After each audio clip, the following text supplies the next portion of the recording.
They recruit out of prison now. That's the big thing. Human traffickers, pimps recruiting female inmates to be sold for sex after they're released from prison. The lure, a place to stay, drugs, or a false promise of love.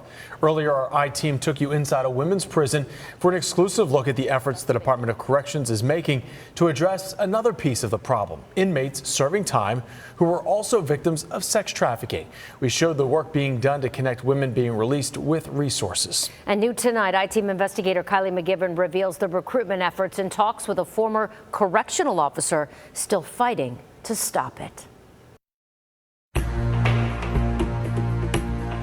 My name's John Meakins. I spent over 14 years working with the Florida Department of Corrections. I worked at Lowell for 13 of those years. Lowell Correctional Institution, one of the country's largest women's prisons. Meakins, who left in 2018, is known nationally for his work on the issue of human trafficking. Work he began behind prison gates, gaining the trust of inmates, sex trafficking survivors like Alexa Bennett. He was really on to the human trafficking. He exposed a whole thing across the street where people were being released to pimps. And then you have this man that's contacting them all of a sudden out of the blue, this friend, this pen pal, and then it's hook, line, and sinker, and they're right out that door, right back to where they began, being victimized and exploited all over again. I mean, like I said, I didn't know much about it, but like they would give me like these little tidbits. Websites where women were advertised for sex, names, addresses. And I'd actually go back in the computers at work and I'd start corroborating a lot of the stuff that they were saying. And I was like, holy cow. At the time, Meakins says, the Department of Corrections ignored his warnings. I just met with a brick wall of skepticism that they had any issue with that in the prisons. We spoke with Meakins from Ohio, where he moved after his time in Florida. What do you think kept you there as long as you were? I really felt like I made a difference. He realized that women were in the prisons recruiting out. So that's happening.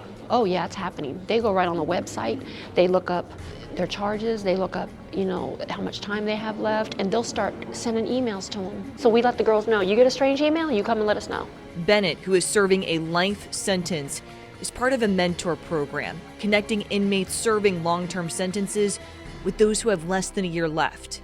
But we have to build that trust with the girls so they can come to us when things like that happen. I had women showing me their mail from their traffickers, and just because somebody goes to prison doesn't mean that they're safe from their trafficker. Like one of these letters that says, this is a trafficker, he's writing this girl, and he says, we was pulling in at least $600 to $1,000 a day on average. That's a lot of money. In another situation, this guy is saying, hey, we need a team of like 8 women that aren't jealous. And the whole recruiting aspect was blatant. They'll look on the website and they'll say, well, I saw this girl's in there with you. You want some money? Get her to come home with me. Meakins shared this letter written by an inmate to a trafficker. I talked to another girl about you. She's fun size. She has 10 months left, but you'll know when you look her up. This one from 2012. Written by a former inmate released to a trafficker to an inmate waiting to get out. There's 6 girls, so we're on schedule. He's got so many rules, and if you don't follow them or seem ungrateful, you will get yelled at. I just left one place where they tell you what to do, how to do it, when you can do it, and that's exactly how it is here. Meakins says the man referenced in this letter was Richard Rawls, arrested in 2014 and sentenced to 5 years in state prison for sex trafficking and labor trafficking. He was released after just 3 years. But in another case, a woman Bennett brought to talk with Meakins led to Corey Mosley pleading guilty to sex trafficking. He's currently in federal prison. She brought forward an inmate that didn't want to go home because their trafficker was waiting on her, and he ended up getting 20 years. It's about cutting it off. It's about recognizing it, exposing it, and saying, you know what, that's not going to happen. That's not going to happen to you, and we're going to find a better place for you. We're going to find something better for you. Just because something looks voluntary doesn't necessarily mean that it's voluntary if they don't feel they have other options. We've asked the Department of Corrections about the process when an inmate is released, if it is tracking when multiple women are moving to the same address for any red flags, and efforts to stop sex trafficking recruitment. We're still waiting on answers.